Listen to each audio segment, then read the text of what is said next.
এই লোকটা মহিপুর বাজারে সম্ভবত কিছু খেয়েছিল মনে হয়। খাওয়ার পরে এভাবে রাস্তায় ঘুমিয়েছিল। তাকে উঠানোর চেষ্টা করেছি অনেক, মুখে পানি দিয়েছি, চোখে পানি দিয়েছে, তারপরে উঠাতে পারেনি, কোনো জ্ঞান ছিল না হয়তোবা।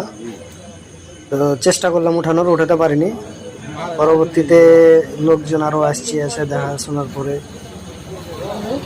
সম্ভবত ছুটি নিয়ে আসছিল, আরো কি কি ছিল ব্যাগের মধ্যে, হ্যাঁ কোথাকার আমরা বুঝতে পারছিলাম। চেষ্টা করলাম যে মোবাইল খোঁজাখুঁজি করছিলাম, মোবাইলটা খুঁজে অন্তত বাসায় ফোন দিব, তো মোবাইলও খুঁজে পাইনি।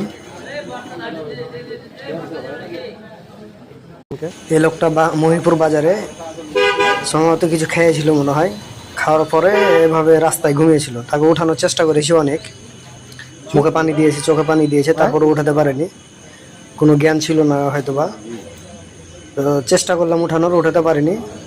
পরবর্তীতে লোকজন আরো আসছে, এসে দেখাশোনার পরে সম্ভবত ছুটি নিয়ে আসছিল, আরো কি কি ছিল ব্যাগের মধ্যে, হ্যাঁ কোথাকার আমরা বুঝতে পারছিলাম। চেষ্টা করলাম যে মোবাইল খোঁজাখুঁজি করছিলাম, মোবাইলটা খুঁজে অন্তত বাসায় ফোন দিব, তো মোবাইলও খুঁজে পাইনি।